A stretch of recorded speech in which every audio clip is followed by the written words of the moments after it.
Next में मैंने Fisher के आदर्श सूचकांक के यहाँ पर एक जो एग्जांपल मैंने लिया है इसकी सूचना थोड़ी सी अलग है। तो यहाँ पर मैं सिर्फ आपको ये समझाऊंगी कि इसमें P1, Q1, Q0, P0 क्या है। आगे सॉल्व करने की प्रैक्टिस आपको खुद को करनी है। मैं सिर्फ क्वेश्चन फ्रेम करके बताऊँगी कि सूचनाएँ आपको किस तरीके से सेट करके लेनी है। तो जैसे यहाँ पर जो मैंने एग्जाम्पल लिया है, यहाँ पर मुझे बेस ईयर और करंट ईयर की सूचना दे रखी है।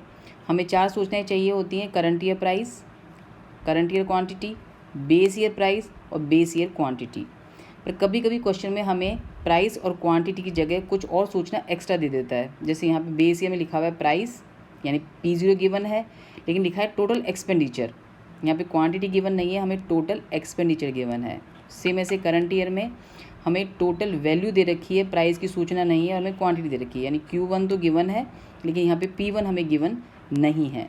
तो जब भी क्वेश्चन इस तरीके का है कि हमें कोई सूचना मिसिंग है, उसकी जगह यदि हमें टोटल एक्सपेंडिचर या टोटल वैल्यू लिखा हुआ है, तो इसका मतलब ये है कि टोटल एक्सपेंडिचर होता है हमारा या फिर टोटल वैल्यू, दोनों का मतलब ये होता है कि कितना पैसा आपने खर्च किया है या कितनी अपनी लागत लग रही है। इसका मतलब आपने प्राइस को क्वांटिटी से मल्टीप्लाई कर रखा है। एक्सपेंडिचर मतलब ये है कि प्राइस मल्टीप्लाइड बाय क्वांटिटी, और वैल्यू का मतलब भी यही है, प्राइस मल्टीप्लाई बाय क्वांटिटी। तो यदि क्वेश्चन में कोई भी चीज़ मिसिंग है, सपोज करो कि आपकी प्राइस मिसिंग है और आपको दे रखा है टोटल एक्सपेंडिचर या वैल्यू, जो भी आपको गिवन है, टोटल एक्सपेंडिचर या टोटल वैल्यू जो गिवन है वो ले लेंगे। इसमें अपन डिवाइड कर देंगे क्वांटिटी से, तो हमारा निकल जाएगा प्राइस। सेम इसी तरीके से यदि क्वेश्चन में क्वांटिटी गिवन नहीं है लेकिन आपको टोटल एक्सपेंडिचर या टोटल वैल्यू दे रखी है, तो हम उसमें प्राइस से डिवाइड कर देंगे, तो हमारा निकल जाएगा क्वांटिटी। यदि बेस ईयर की है तो बेस ईयर का निकल जाएगा, करंट ईयर की है तो करंट ईयर का। यानी टोटल वैल्यू में क्वांटिटी डिवाइड करेंगे, प्राइस निकल जाएगा, प्राइस डिवाइड करेंगे, क्वांटिटी निकल जाएगी। अब इस क्वेश्चन में मैं देखूँ तो मुझे यहाँ पर 4 सूचनाएँ चाहिए, P0, Q0, P1, Q1। यहाँ पे Q0 गिवन नहीं है और यहाँ पे P1 गिवन नहीं है। कमोडिटीज़ हैं यहाँ पर आपकी A, B, C, D, E। जो सूचनाएं हैं मेरी यहाँ पर, वो प्राइस है 6, 2, 4, 10, 8। P0 है मेरा 6, 2, 4, 10, 8।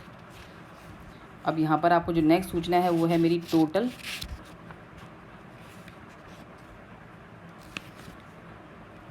Expenditure, total expenditure. नेक्स्ट सूचना है यहाँ पर आपकी टोटल एक्सपेंडिचर।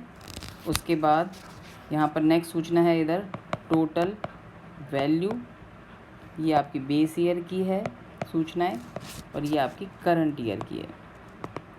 तो टोटल वैल्यू गिवन है और आपको क्वांटिटी गिवन है। तो यहाँ पर जो एक्सपेंडिचर है वो है हमारा 300, 200, 240, 300 एंड 320। टोटल वैल्यू हमें दे रखा है 560, 240, 360, 288 और 432। हमें क्वांटिटी दे रखी करंट ईयर की यहाँ पे 56, 120, 60, 24 एंड 36। तो यहाँ पे हमें एक तो निकालना है Q0, यहाँ पे हमें निकालना है Q0 और एक निकालना है हमें यहाँ पर P1। 2 चीज़ हमको निकालनी है। तो फर्स्ट मैं निकाल रही हूँ यहाँ पे Q0। फॉर्मूला हो जाएगा बेस ईयर टोटल एक्सपेंडिचर जो यहाँ पे गिवन है divided by base year price. यहाँ पे हम डिवाइड कर देंगे 300 divided by 6, 200 divided by 2, 240 divided by 4, 300 divided by 10 and 320 divided by 8। ये निकल जाएगा हमारा, इसकी क्वांटिटी निकल जाएगी, वो निकल जाएगी हमारी 50, 100, 60, 30 एंड 40। तो ये निकल जाएगी हमारी बेस ईयर क्वांटिटी और फिर हम क्वेश्चन सॉल्व करेंगे। सेम ऐसे हमें निकालना है यहाँ पर P1। तो हम ले लेंगे करंट ईयर, यहाँ पे दे रखी है हमको टोटल वैल्यू, इसमें हम डिवाइड कर देंगे Q1 का, तो हमारा निकल जाएगा P1। तो यहाँ पर जो वैल्यू है हमारी टोटल वैल्यू है वो है 560,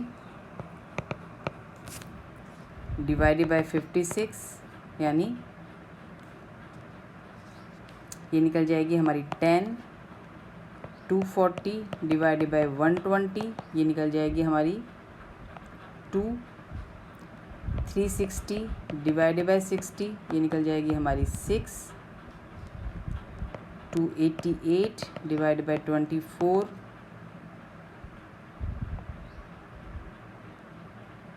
ये निकल जाएगी हमारी 12। 432 डिवाइडेड बाय 36, ये निकल जाएगी 12। तो हमारी जो P1 है वो हमारा आ जाएगा 10, 2, 6, 12, 12। 10, 2, 6, 12 एंड 12। अब हमारे पास चारों सूचनाएं हो गई हैं। हमारे पास P1 भी हो गया है, हमारे पास Q1 भी हो गया है, हमारे पास Q0 भी हो गया है और हमारे पास P0 भी हो गया है। अब हम चारों सूचनाओं से जो भी हमसे पूछा गया है फिशर का सूचकांक, उसको सॉल्व कर लेंगे, आंसर निकाल लेंगे। तो ये ध्यान रखना है वैसे आपको, यदि प्रश्न में आपको जल्दबाजी से नहीं करना है, क्वेश्चन ढंग से पढ़ना है और समझना है। यदि क्वेश्चन में आपको क्वांटिटी और प्राइस कुछ भी मिसिंग हो, बदले में एक्सपेंडिचर या वैल्यू दे रखा हो, तो हम जो सूचना दे रखी है उसको डिवाइड कर देंगे तो हमारी बची हुई सूचना निकल जाएगी। तो इस तरह से सॉल्व करके आपको, यानी प्राइस निकालना है तो एक्सपेंडिचर डिवाइड बाय क्वांटिटी, यदि क्वांटिटी निकालनी है तो एक्सपेंडिचर डिवाइड बाय प्राइस से हम सॉल्व कर लेंगे, फिर हम अपना आंसर जो भी निकालना है वो निकाल लेंगे।